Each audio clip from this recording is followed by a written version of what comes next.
En ese orden de ideas, mis amados, hoy quiero iniciar, como ya es costumbre, en este mes de agosto, una nueva serie. Y el título de esta serie es No soy huérfano, tengo un padre. Dile a la persona que está a tu lado, yo tengo un padre. Yo tengo un padre. Yo tengo un padre. Y de pronto, y de antemano quiero hacer este freno de mano. No se vaya a excluir usted, amado. Sí, usted que de pronto tiene ya cierta edad, con hijos grandes, quizás hasta con nietos, usted también tiene un padre. Y yo creo que en este mes Dios va a sanar corazones. Y vamos a entender a la luz de las Escrituras la razón del por qué vamos a estar hablando, compartiendo durante estos domingos la paternidad que tenemos celestial. Quiero que usted se pueda apropiar de verdades bíblicas que no le son ajenas a la mayoría. Quizás algunos podrán acceder a esas verdades, pero quiero que esas verdades se activen en tu vida, porque hay una diferencia entre saber algo y que ese algo te afecte. Hay cosas que usted sabe que aún no le han afectado. No me diga bien, pero eso es cierto. Hay cosas bíblicas que usted sabe, pero que aún no le han afectado, porque está en un proceso en el que eso se transforma en una verdad a fuego en su corazón.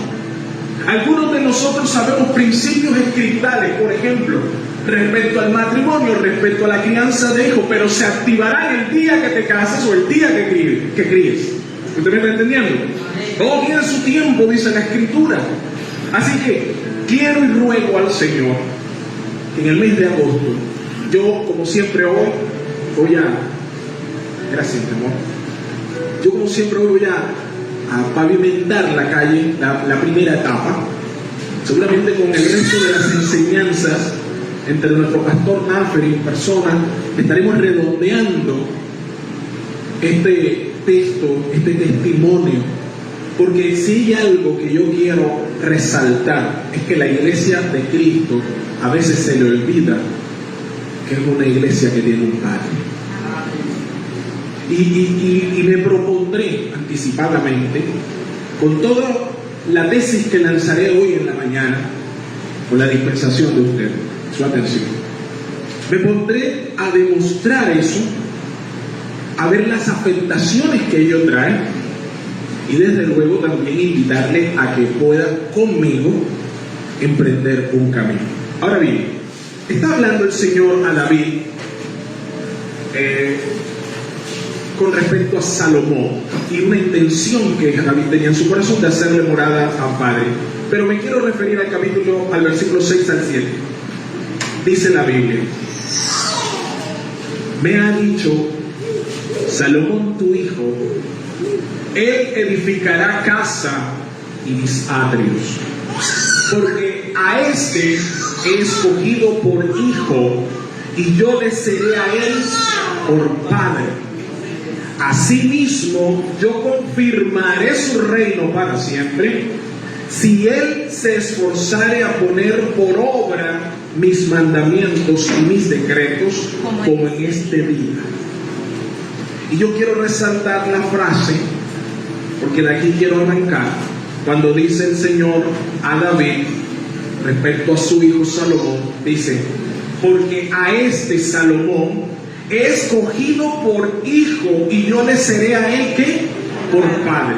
A lo largo de toda la escritura veterotestamentaria, el Antiguo Testamento, usted va a encontrar expresiones de este tipo, porque Dios se acercaba a sus escogidos no solamente como siervos que iban a hacer cosas para él, sino que le va a decir cosas: yo soy el Dios de Abraham, el Dios de Isaac, yo soy tu Dios. Va a decirle: porque mío eres tú, yo soy tu padre, y vosotros me seréis por pueblo, yo seré vuestro Dios. En otra parte dice: porque yo soy el padre de todo Israel. Y usted va a encontrar cómo la palabra padre y la paternidad de Jehová se va estableciendo desde el Antiguo Testamento. Pero desde luego el Antiguo Testamento estaba vedado porque aún no se había revelado lo perfecto que es Jesucristo. Cuando llega Jesucristo y viene el advenimiento de la gracia, será Jesús quien implante ese pensamiento en sus discípulos, que ahora el Padre se había acercado en él, y que ahora el Dios del Antiguo Testamento se manifestaba como un Padre amoroso.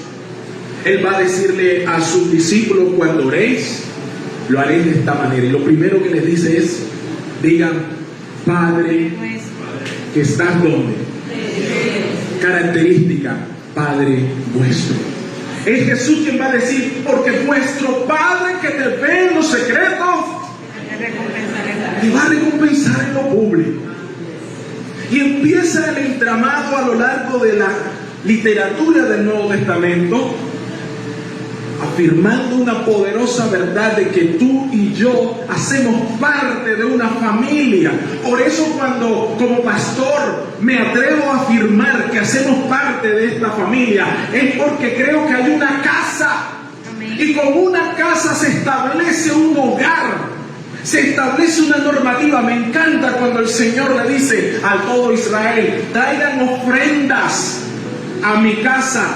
Dice, traigan las ofrendas y no falte pan en mi casa, porque haya alimento en mi casa, porque Dios está viendo a su iglesia no como una corporación, no como un club social, no como una parte empresarial, sino que Él piensa, cuando piensa en comunidad cristiana, piensa en su casa. Él piensa en sus hijos. Y la relación que Él establece con su iglesia es una relación paternal. Amén. Por eso Dios proveerá a sus hijos. Por eso Dios sustentará a sus hijos. Por eso Dios, al que adopta como hijo, también lo va a disciplinar cuando fuera tiempo. Por eso Dios restaurará. Usted me está siguiendo la ley. Por eso es importante, debo decirlo a nivel personal, y si de pronto se me quiebra un momento la voz, no lo tome a que le esté manipulando. Es que me toca. ¿Por qué? Porque mi papá ya no está, mi mamá tampoco. Pero yo digo hoy, como decía el Antiguo Testamento: si mi padre y mi madre me dejaren, yo sé que Jehová me recoge. Y yo no estoy solo. Lo tengo a Él, lo tengo a ustedes. Usted me está entendiendo, ¿verdad? Es complejo esto para los que están en casa. A veces es complejo porque venimos a este lugar y se nos vuelve paisaje. Nos acostumbramos a que abramos la nevera y la encontremos llena. Nos acostumbramos a que cuando llegue acá está el hermano con la bendición ahí, dándote el abrazo. Nos acostumbramos a la sonrisa, nos acostumbramos al bienestar. Pero cuando tú estás en la sequía es cuanto más tú extrañas esto. Así es. Una iglesia se construye no por la fuerza de un predicador, no por las elocuencias de una predicación, no por la intención de un liderazgo, no por los equipos que se compren, ni siquiera por el templo que se adquiera. Una iglesia la sostiene el Padre, que entregó la sangre de su Hijo por sus hijos. Amén. Esta iglesia está parada aquí no por obra de hombre, no por una predicación, no por un liderazgo, sino porque Cristo pagó una sangre preciosa por esta, a raíz de un plan del Padre. Amén. Y entonces, a manera de introducción, pensaba yo, y por eso me tocaba. Hermanos, algunos quizás cuando escuchamos el término Padre, lo interpretamos de acuerdo a nuestra experiencia en casa, a nuestra experiencia en el hogar, a lo que nos haya tocado. Y cuando digo Padre, no lo reduzca solamente a la figura masculina en casa. Lo vamos a tener presente, pero no se reduce eso. Hablo también en contexto de los padres, de mamá y papá. Entonces, movidos por esa experiencia, algunos somos inclinados rápidamente, iglesia, a pensar en un abandono, porque de pronto algunos de nosotros experimentamos el abandono. Otros son tentados a pensar, cuando escuchan el término padre, en manipulación, porque fueron manipulados por sus padres, porque incluso allá afuera hay una doctrina apostólica hablando acerca de la paternidad, que es algo un poco extrabíblico, y no voy a hablar yo de eso porque no es el punto. Pero estas cosas vienen y entonces nos comenzamos, ¿verdad? ¿Cuál es la sensación que nosotros hacemos? Nos protegemos. El predicador va a hablar del papá y enseguida ya vamos la armadura. Y véngase, pastor, véngase para que venga. Comenzamos a resistir sin querer queriendo, pero yo he rogado al Señor que destruya fortaleza, ideologías, pensamientos, dice, argumentos que se levantan en contra del conocimiento de Jesucristo, por el 2 Corintios 5:10. Usted tiene que entender que la palabra le renueva a usted el entendimiento. Amén. ¿Usted cree eso? Entonces, algunos oímos padre y lo asociamos con manipulación, porque fuimos manipulados. Otros a lo mejor pensamos en nuestras heridas que nos fueron causadas, en los maltratos, en la ausencia. Lamentablemente, dentro de la casa del Señor, dentro de la iglesia de Cristo, cuesta asimilar la magnitud y la profundidad de lo que las Escrituras enseñan acerca de que tenemos un Padre. No sabemos los versículos, pero no los vivimos. Y algunos de nosotros hemos escogido vivir como huérfanos por elección. Ojo lo que estoy diciendo. Algunos no tenemos papá porque el Señor determinó, hasta aquí te lo presté, como pasó conmigo. Charlie, hasta aquí te los presté. Ahora yo me los llevo. Tú los vas a acompañar, como decía David, yo voy a ellos. Pero hay otros que tienen su Padre celestial, pero viven como huérfanos. Ay, ay, ay, o amén. Estamos tocando la fibra, ¿se da cuenta? Empieza el tecleo y usted dice, ¿yo por qué vine esta mañana? Me lo hubiera visto por internet. Para los que están allá, no te pares a tomar agua. Quédate allí. ¿Qué dice la Biblia acerca de la paternidad de Dios? De acuerdo a la Escritura, la paternidad de Dios no es algo que haya iniciado, y escúchame iglesia, la paternidad de Dios no es algo que haya iniciado con la existencia humana. Dios no es padre porque te hizo a ti y tú eres hijo. No. No te confundas. Dios ha sido desde la eternidad Padre porque Él se llama a sí mismo el Padre del Señor Jesucristo.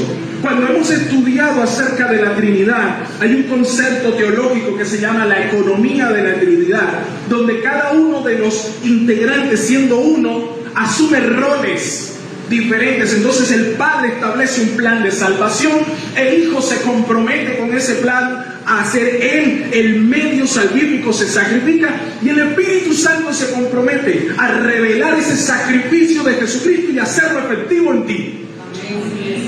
Amén. Entonces el Padre es Padre, no porque te hizo a ti, no necesitaba hacer nada, ya Él era el Padre. Si nosotros hoy tenemos una noción de paternidad, no es por nosotros mismos, se la debemos a Él, que es el modelo, es el alfa y la omega. ¿Por qué entonces necesitamos restablecer esa imagen de paternidad? No se me adelante, pequeño Jimmy Neutron, vamos hacia adelante. Mira con atención. Decía que Dios ha sido Padre desde la eternidad porque Él ha asumido ese rol en la Santísima Trinidad. Antes de la venida del Mesías, Dios se hacía llamar a sí mismo Padre del pueblo de Israel. Amén. En Juan 1:12 nos dice, y eso usted se lo sabe porque cuando estamos haciendo la agenda, cuando hacíamos agenda ahora, la parte de Nueva Vida en Cristo, hay una parte donde dice seguridad de salvación y se nos enseña esto. Escuche, porque Dios concede el título a todo aquel que ha recibido a Jesucristo como Salvador, le da la potestad de ser hijos. Tú no te nombras hijo. Dios te da el poder, la legalidad para ser hijo. Y en las iglesias a veces, no todo el que viene y participa es hijo de esta casa. La legitimidad de ser parte y montarte en la mesa no te la da el pastor, no te la da el hijo, te la da el Espíritu Santo cuando tú naces de nuevo. Y en el momento en que naces de nuevo tienes un nombre nuevo. Puedes sentarte a la mesa de papá, porque papá te dice, aquí está tu lugar, Carly, siéntate, así todo el mundo te mire raro. Porque a mí me mira, bueno, raro, eso es normal. Cuando llega alguien nuevo aquí, enseguida todo el mundo está escamado. Y si el pelado más, me dijo alguna vez mi líder de alabanza, yo pensaba que tú habías venido a buscarme la hija. ¿Qué peladita voy a levantar yo? Una pelaona. Ella me levantó a mí. Tuvo misericordia de mí. Yo no sé usted qué vino a este lugar. Algunos llegan como buscadores ocasionales. Hay gente que viene porque tiene un tremendo problema y vamos a buscar a veces por dónde le encuentro la salida. Hay otra gente que viene porque la invitaron. No, yo llegué aquí porque ella me invitó. Lo único que yo te puedo decir, amado, es que todo el que cruza por ese lugar, cuando tiene un llamado de parte del Señor, tarde o temprano tendrá que recibir ese contacto primero con Jesucristo. Y cuando eso pase, entonces vas a sentarte a la mesa y vas a ser parte de esta casa. Yo quiero gente que sea parte de la casa, de la familia. No quiero visitas. No quiero visitas. Y si tú estás visitando, no lo tomes mal. Lo que anhelo en mi corazón es que un día nosotros podamos hacer parte, porque ahorita vas a ver la dicha y vas a ver lo que trae consigo ser hijo. El hijo tiene privilegio. ¿Cuántos creen eso? Amén. ¿Cuántos creen eso? Amén. Pero, amado, me da pena cuando yo oigo, ay, pero es que fulanito de tal es tan bueno. Papá, lo único que le hace falta es ser cristiano. Nada más. Como si fuera un accesorio. Como una camisa que yo me pongo y me quito. Él es casi bueno, pero no es cristiano. ¿Qué? Dile eso al padre. El vecino es como de esta casa, nada más le falta el apellido. No va a heredar. Puede comer en tu casa, pero no va a heredar. Así es. ¿A qué me está entendiendo? ¿Tú me estás entendiendo? Ah, bueno. Vamos a dar. Dios concede el título de hijo a todo aquel que ha recibido a Jesucristo. Y eso es serio. Yo no sé si para usted no es serio, pero para mí es serio. Me da alegría en mi corazón saber que el Señor un día me sacó de mi casa y me puso un nombre nuevo y comenzó a reescribir la historia de mi familia. Desde que Cristo vino, aunque Él siempre estuvo, pero digo, desde mi óptica humana, desde que Cristo vino a mi vida, mi historia se fue reescribiendo nuevamente. Ahora tengo el ADN de Cristo aquí circulando, ¿ven? Amén. Gloria a Si Dios. te das cuenta, ADN de Cristo. A mí me sacan la sangre y ahí van a encontrar, este pertenece a Cristo. A usted también se lo encuentra. ¿Usted lo cree? Vamos adelante. Dice la Biblia. La paternidad de Dios por nosotros nos da la seguridad de que como sus hijos seremos coherederos con Cristo. Amén. De sus riquezas espirituales, sus riquezas en gloria, sus riquezas del universo. Romanos 8:17 lo dice así. Pero, nuevamente, ¿sabes a veces por qué a usted estas cosas no le emocionan? Probablemente porque usted está andando como huérfano. Ajá. No te estreses, no cojas rabia conmigo. Te lo estoy diciendo con cariño. A veces tú no disfrutas esto, ¿sabes por qué? Porque Satanás te ha tenido al margen de esa paternidad. Tú la oyes y oyes los amén. Y sabes que la Biblia dice eso, pero eso todavía no te amaneció. Vives el margen. Ahorita más adelante vamos a verlo. Pero mi oración es que en este agosto eso se caiga y se active en ti. Se active ese hecho de que eres coheredero con Cristo, ese hecho de que estás sentado en las regiones celestes, ese hecho de saber que Cristo pagó por ti la sangre más grande de este mundo y no que te dio una silla los domingos en la iglesia. Así es. Ahí va. Al final de la prédica habrá más amén o un simple silencio. En Cristo usted y yo disfrutamos de todos los derechos y privilegios que corresponden a ser hijo de Dios. Entre ellos o entre muchos otros, simplemente por afirmar algunos, usted tiene derecho, estando en Cristo, al amor del Padre, al conocimiento del Padre, a depositar su confianza en el Padre, a que el Padre traerá provisión a su vida, que Él va a protegerle, aunque ande en valle de sombra. Va a encontrar usted del mismo modo que los padres terrenales actuamos similarmente con nuestros hijos, porque ese es un principio de reino. Por eso la gente mundana, aunque sea mundana, se rige por ese principio, y Satanás quiere destruir ese principio, porque él sabe el poder que se desata cuando un hijo de Dios comienza a caminar en la cobertura de su padre y entiende que tiene un padre. Se rompe la orfandad. Ahí va. ahí vamos. Esta semana hablaba con mi sobrina, bueno, con Sophie. Bueno, sí, mi sobrina, préstame un platico ahí. Tu hermana. Y yo le decía a Sophie, hija, no te olvides de quién tú eres. Pase lo que pase, tú siempre serás hija. Ocurra lo que ocurra, tú tienes dónde correr. Amén. A veces se nos olvida decirle eso a nuestros pelados. ¿Sabe por qué? Porque a veces ni siquiera nosotros lo tenemos claro para nosotros mismos. Híjole, Dios, hoy está. ¿Te das cuenta por qué yo la tuve que dejar? Se me enchina la pielita.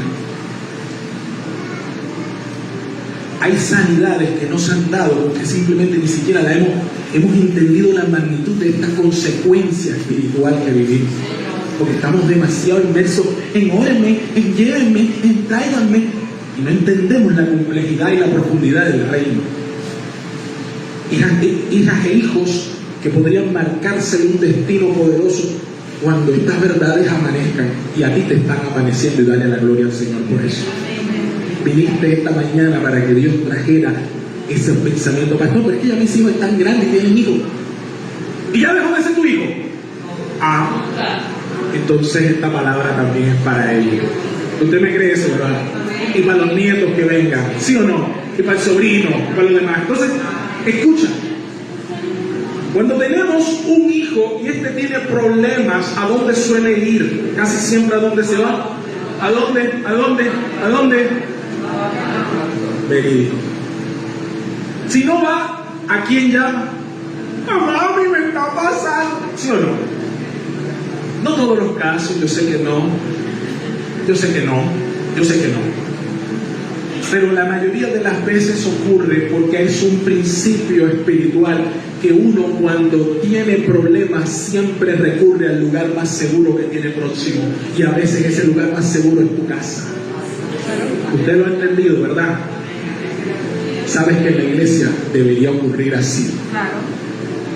Cuando usted tenga problemas, usted tiene que venir a la casa. Amén. Usted tiene que venir a la casa, no hace al revés.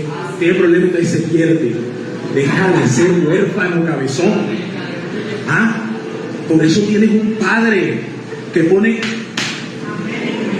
te pasa, no te preocupes, yo estoy aquí contigo. De pronto no te voy a resolver el problema, pero aquí estoy agarrándote la mano, mi hermano. ¿Te das cuenta? Y se me pone chinita. Esto es difícil, amado. Esto es difícil.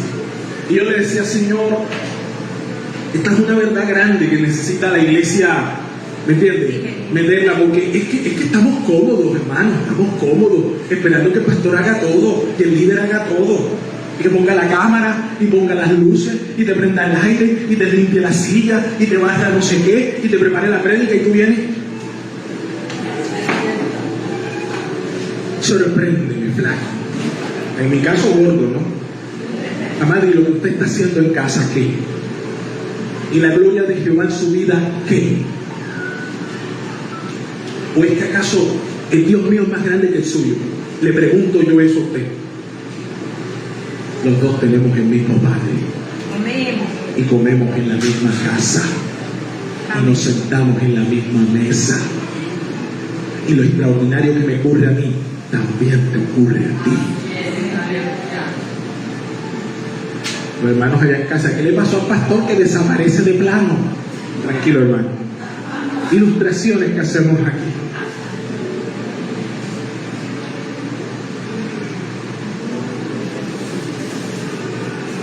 Con la condición de ser hijo del Padre vienen tres cosas importantes que yo quiero que tú anotes. Ya no te la voy a poner optativa. Si quieres anotar, no, anótala. Anótala porque las necesitas y las vas a olvidar. Para yo no tener que estar repitiéndotela. Anótala. Mira. Con la condición de ser hijo del Padre Celestial, escucha bien, se obtienen tres distintivos especiales, extraordinarios y necesarios en el desarrollo y en la comunión del creyente. No estoy dictando literal, solo usted va a dar los tres distintivos. 2 puntos, punto y aparte. Número 1, escucha. Escucha, iglesia. Al ser hijo del Padre Celestial, obtienes identidad. Número uno, al ser parte, a ser hijo del Padre Celestial, tú obtienes identidad. Y usted preste atención que estos tres elementos serán esenciales para el desarrollo de la trama de hoy. Obtienes identidad. Pregunta, ¿cómo así, pastor? Te voy a hacer una pregunta aquí. Levanten la mano aquí, ¿cuántos son apellidos Rodríguez? Rodríguez. ¿Cuántos Rodríguez hay aquí en esta sala? Levante la mano. Hija, levanta la mano. ¿Cuántos tienen apellido Rodríguez? Bueno, ahí va. Sí. ¿Cuántos tienen aquí apellido Oviedo? ¿Por qué no la levantan la mano todos? Porque todos no son Rodríguez ni todos son Oviedo. Eso es parte de tu ¿qué? De tu identidad. Significa que tú perteneces a esa familia. Significa que ahí es donde tú estás velando y están velando por ti. ¿Alguien me está entendiendo? Cuando tú llegas al reino, el Señor te pone su impronta, su apellido espiritual está sobre ti. Entonces, cuando levantas la mano, la levantas porque haces parte de algo mayor. Yo no puedo levantar la mano con la familia Lozada porque yo no hago parte de esa familia. Ya que ellos tienen una identidad. ¿Son apellidos qué? Lozada. Los Rodríguez, los Lozano, los López. Y no voy a estar lanzando más apellidos porque todos van a querer, ay, que me diga a mí, que me diga a mí. El pastor se olvidó, no me dijo. Es un ejemplo.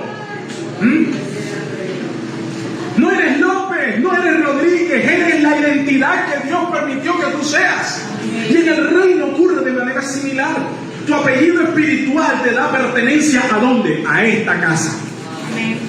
Esta es una casa, hay un padre, hay unos hijos y tenemos una identidad. ¿No lo sabías? Ahora lo sabes. Tienes una identidad. Pastor, y eso ya yo lo sabía. Espérate ahí. Punto 2. Lo segundo que te distingue, ese otro distintivo. Al ser hijo del Padre tienes derecho a la herencia. Sí, que no lo diga el abogado. Abogado. Si tú eres hijo de tu papá, tienes herencia de lo del Javi. Las 3 medias esas que él va a dejar, esas son tuyas, papá. Las chancletas esas que a veces las usurpo yo, esas son de él. Usted me está entendiendo cuando digo herencia. Y te has puesto a pensar cuáles son las herencias en los santos. Te has puesto a pensar que eres coheredero con Cristo Jesús. Entonces, ¿por qué te afliges? Escuche, tienes identidad y tienes herencia. Tienes un apellido que te distingue, eres hijo de Jehová. Y caminas con un cheque al portador que firmó Cristo con su nombre y sangre, puño, letra y sello. ¿Tú me estás entendiendo? Eso tiene que cambiar tu modo de pensar y de moverte y de percibirte. Y tercero, y no menos importante, al ser hijo de Dios, adquieres propósito. ¿Te das cuenta las 3 cosas grandes que tienes? Tienes identidad, tienes derecho a herencia y tienes propósito. Las 3 cosas que este mundo lo tiene embonatado. ¿Te das cuenta? Porque los pelados hoy no tienen identidad. La mayoría de la gente está corriendo porque no tiene herencia. Y la gente se deprime, se angustia, entra en crisis existencial porque no tienen propósito. Satanás sabe, mi amado, el poder de esas 3 cosas que vienen cuando el Señor te dice, porque a todos los que creyeron en su nombre les dio potestad de ser hijo suyo. Satanás sabe lo que hay allí en ese versículo, pero usted no, pero él sí lo sabe. Y no cuelga hamaca. ¿Y sabe lo que va a hacer? Va a tratar de robarte la identidad, va a tratar de quitarte el propósito y va a tratar de hacerte creer que ya tú no tienes herencia con él. Si Satanás logra hacer que esas 3 cosas desaparezcan, o 2, incluso una, la vas a pasar mal en el reino y vas a estar No me diga amén, pero eso es cierto. Elevo la apuesta para los que criamos. Para que yo siempre guardo un guardadito para los que criamos. Esas son las 3 pautas de crianza en la casa de un creyente. Afirmamos identidad a nuestros hijos. Hacemos que ellos entiendan su heredad en el reino y los empujamos a que conquisten su propósito en Dios. Alguien diga amén. Amén. Aleluya. No lo sabía, pastor. Bueno, ahora lo sabes. Si esas 3 cosas te las arrebata el enemigo, esa va a ser un hogar que va a estar dando ¿qué? Tumbo.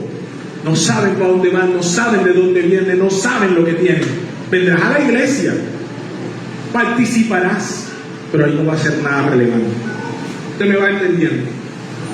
Ahora, Satanás sabe que una iglesia que camina bajo la cobertura del Padre desata una gloria transformacional. Satanás sabe que si una generación logra abrazar su identidad y entender el ADN de Cristo que tiene, será una generación fuerte. Queremos generaciones fuertes.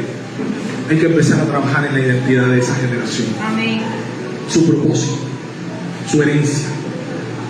Satanás sabe que si tu hogar y el mío decidimos criar bajo el gobierno del Padre y reflejar el corazón paternal del Señor en casa, vamos a provocar un impacto profundo en el corazón de nuestros hijos.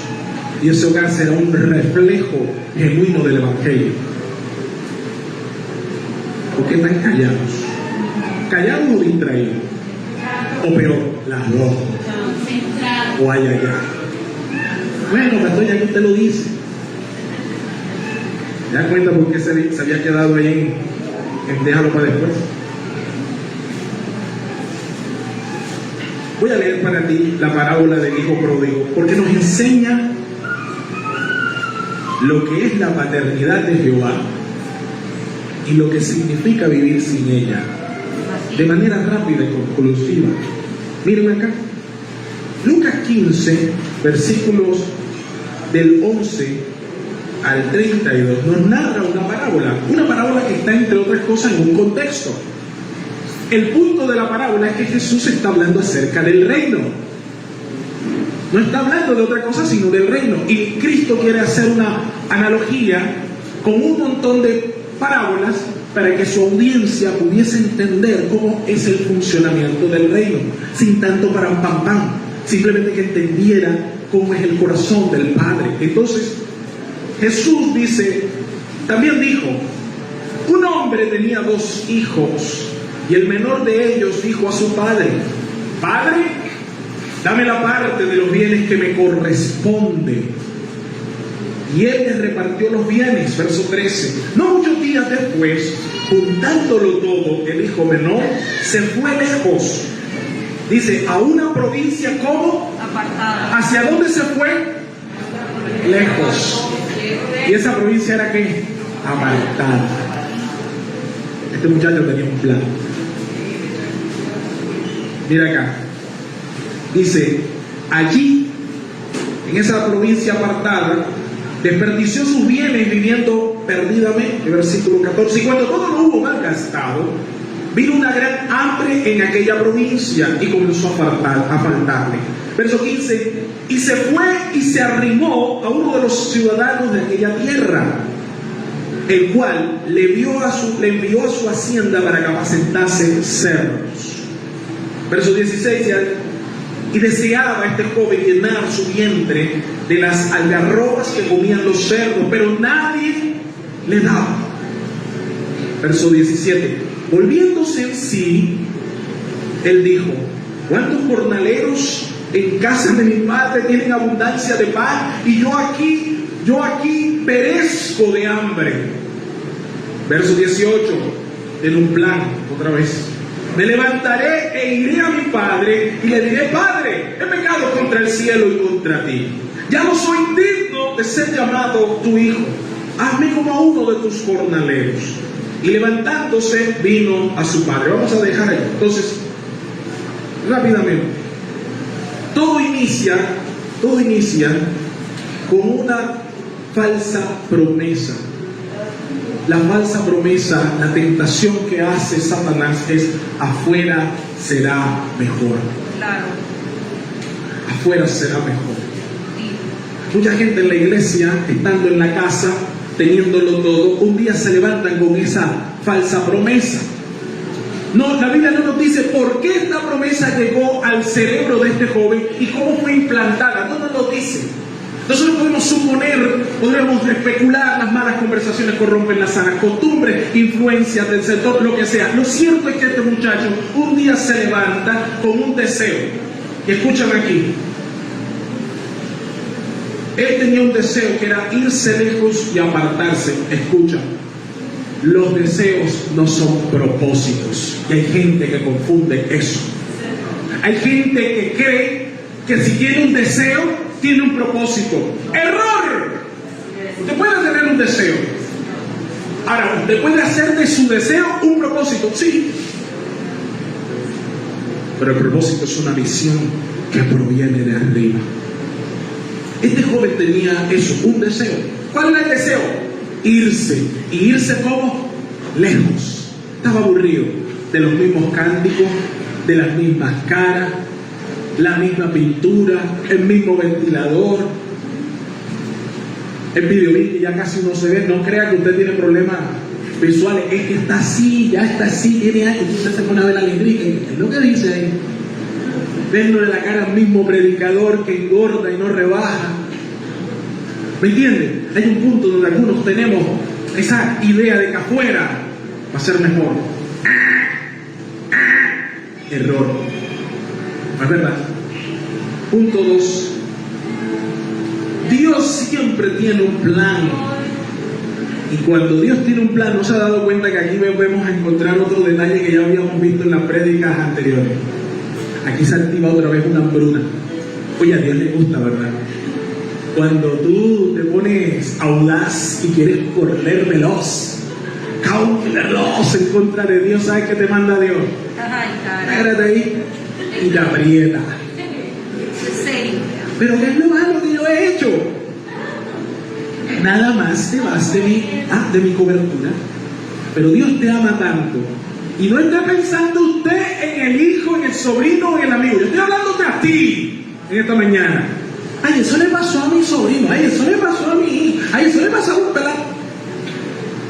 Es contigo, es contigo, es contigo. A veces cuando usted se sale de la cobertura, entonces Dios le manda una hambruna. Y cuando vino la hambruna, este joven decidió volverse. Hay gente que aquí no se ha ido, pero que ya se fue. ¿Eso lo dije o lo pensé? No sé. Hay gente que no se ha ido, pero ya se fue. O sea que su cuerpo está aquí, pero su corazón está en otra provincia, lejos y apartado. Oye, ¿sabes que Satanás repite las mismas cosas y lo peor del cuento es que le siguen dando resultados? Divide y vencerás. Te engaña con las mismas cosas. Gente que va hacia isla y pretende que así le va a ir mejor. Que el problema es la iglesia, el problema es el pastor, el problema es el líder, el problema eres tú.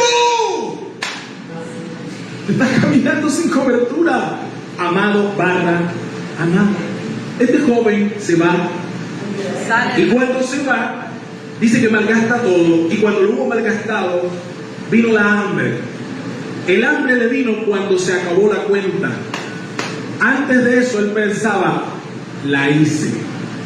No dice la Biblia cuánto tiempo estuvo por fuera. Uno como lee, todo está bien metido, pero uno no sabe si pasaron semanas, meses o años. ¿Cuánta gente está pensando que la está haciendo redonda y realmente no le está yendo bien? ¿Solo porque no le ha venido la hambruna? Espérate ahí que te va a llegar la hambruna. Dios activa hambrunas, ¿se acuerdan? Lo decíamos la vez pasada. Dios activa hambrunas en tu vida para obligarte a que tú veas y vuelvas a poner el rostro de donde te quisiste ir. Chacho, decía mi mamá. Chacho. Luego él decide y tiene otro plan. Al principio tuvo un deseo, me voy lejos. Y después cuando se le vino la horrible noche, volvió a tener otro deseo y tuvo un plan: me voy a devolver. Y mira lo que dice que volviendo en sí, considera la situación actual y la compara con la situación de los jornaleros de su casa, y al final dice: me levantaré e iré a mi padre. Usted cierra la Biblia aquí y decimos: gloria a Dios, aleluya, él volvió. Pero yo te digo: no, sigue leyendo, porque ahí no terminó la cosa. Dice: me levantaré e iré a mi padre. Y luego le dice: he pecado contra el cielo y contra ti. Y el versículo 19 es el peligro del que estoy hablando esta mañana. ¿Sabes qué dice el versículo 19? Mira, dice, ¿qué dice ahí? Léelo duro. ¿Qué dice ahí?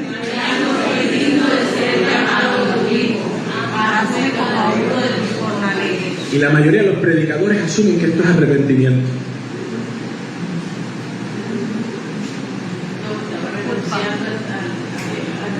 Hay gente que se devuelve. Oye, devolverse es bueno, es el principio de un proceso, pero no es el fin. Porque si tú te devuelves y te olvidas de tu lugar, tú no te has restaurado. Y por eso hay muchos cristianos, voy a leer, muchos cristianos después de un desierto, de una mala experiencia, de una situación de pecado, en el que fuimos alejados, ¿verdad? Y decidimos volver. Eso es bueno, amado, pero no lo dejamos que las cosas concluyan, sino que nos quedamos ahí. Ese no es el final del proceso, es solo una parte. El problema con el versículo 19 radica en que, aunque él ya se volvía, Satanás le había convencido que había perdido su lugar como hijo, y devolverte en esas condiciones es como si no hubieras llegado. Ya tú no entras a casa, ya tú no actúas como hijo, comienzas a comportarte como jornalero.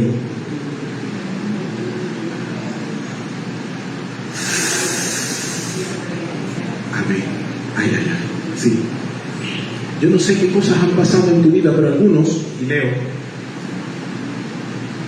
comienzan a volver y no entienden lo que eso significa. Hermanos que van a la iglesia, que de hecho vienen, participan, pero ya no andan como hijos. Tan solo comienzan a vivir como huérfanos. Deambulan en la casa, se comportan como jornaleros, pero no actúan como hijos. Pierden su identidad, por tanto ya no se sienten parte de la casa, de la familia, sienten que ya no tienen derecho a la herencia, por eso ya no aspiran a ningún cargo, a ningún ministerio, a ninguna labor. Así que con el tiempo ya no tienen propósito, entonces se transforman en cristianos nominales, estadísticas, participantes, oidores, o algunos comienzan a verse a sí mismas como vasijas rotas que por tanto no pueden llevar vino. No cojas rabia conmigo, porque esto a mí me golpea. Y yo quiero decirte, amado, que si esta es tu situación,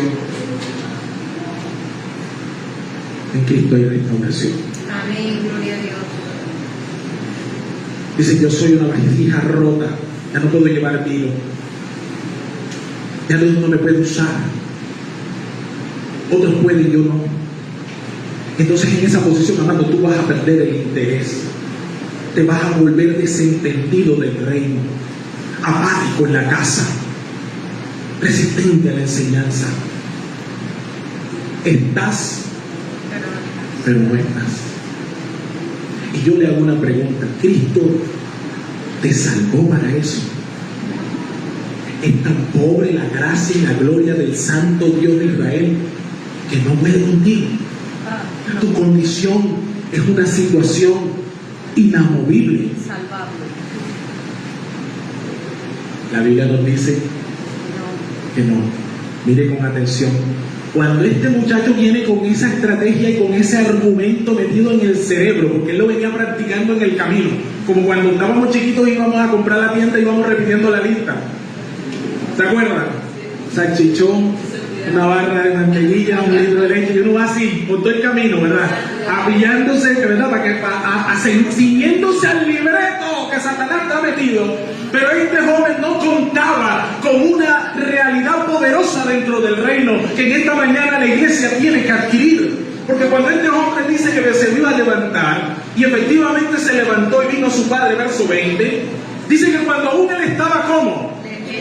¿Cuándo estaba él viéndolo el padre? Lejos. Entonces el padre se activó. ¿Tú me estás entendiendo? El padre se activó. Él venía con su plan, como siempre. Él venía con sus ideas. Él venía con su cuento en la cabeza. Pero cuando no estaba cerca, ya Dios le había establecido un propósito. El padre aquí representa a Dios. Y entonces el padre dice que le vio de lejos. Todavía no había llegado. Todavía no le había echado el cuento. Versículo 20. Dice, lo vio de lejos. Lo vio su padre. Y dice que fue movido a ¿cómo? Porque ningún padre que ama a su hijo lo deja en esa condición. Yo me niego a creer que vas a quedar en esa condición para siempre. Por eso te molesta el Señor todos los domingos, todos los sábados. Cógete, levántate en ayuno. Levántate, levántate, levántate, actívate, muéstrate, porque te está viendo como de lejos. Y por amor que Dios es un Padre, que su naturaleza es amar, no te va a dejar en esa condición. Por eso cuando te ve de lejos, Él es movido a misericordia. Aleluya. Porque pase lo que pase, papá nunca deja de ser papá. Amén. El hijo nunca deja de ser hijo. Aleluya. Dice que fue movido a misericordia. Y entonces dice que cuando le ve, corrió. ¿Quién fue el que corrió? El padre. Y esta es la buena noticia para ti. Porque aunque tú estés allí con tu idea de que ya tú no eres digno, de que ya tú no eres hijo, que tú no te mereces, que tú no te levantas, que yo no puedo, que yo no esto, tu padre corre hacia ti presuroso. Amén. Porque te ama. Y es que una iglesia con la que Él compró, no una caricatura de iglesia. Él quiere la iglesia por la que envió a su Hijo Jesucristo, no una parte de esa iglesia, no la mínima porción, no lo que te sobra, no cuando te motiva, no cuando quiere, no cuando te mueve. Él vino por todo, vino completo, te salvó completo y te lleva completo. Amén. Gloria a Dios. No hay punto medio en el reino. Yo no lo he leído. Mira, es tan radical que Jesucristo dijo: el que no recoge conmigo, no hay punto medio en el reino. De pronto no sé el Dios suyo, pero el mío de la Biblia es así. Claro, tenaz, radical, contundente. Por eso sus santos le amaban. Por eso sus santos se iban incluso al martirio. Por ese Cristo, grande, poderoso, inaccesible, hermoso, maravilloso. Sus santos le adoran. Sus reyes le tiran las coronas a sus pies. Amén. Gloria a Dios. Yo no sé si usted es más digno que ellos. Yo siendo usted, inclinaría mi cabeza y diría: Señor, yo no soy huérfano. Amén. Ahora lo entiendo. Yo no estoy huérfano, yo te tengo aquí. Amén. Te tengo como padre. Yo no sé tú qué estés viviendo, qué estés pasando.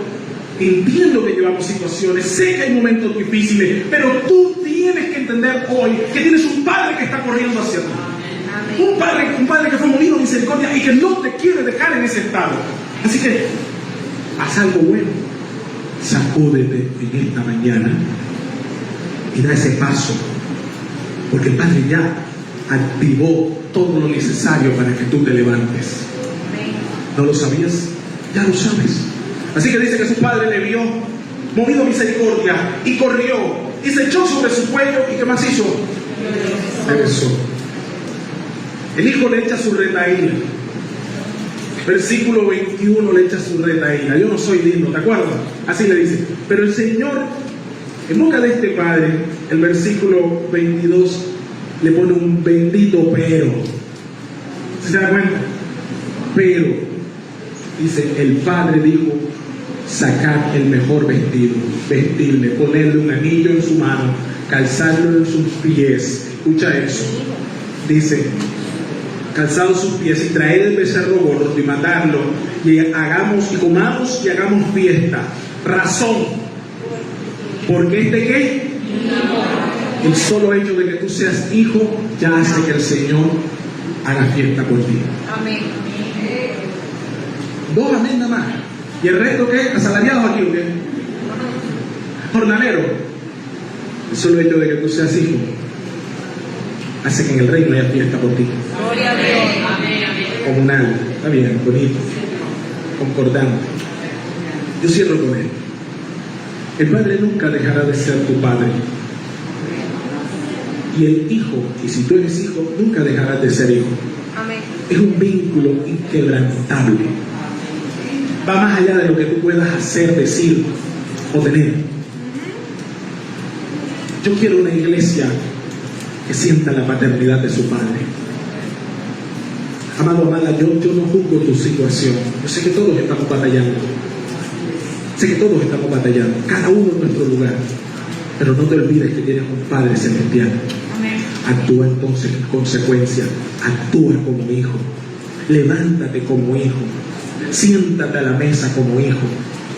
Disfruta la identidad como hijo. Vamos a dejar aquí este punto en la mañana de hoy. Y yo quiero que tú te pongas de pie.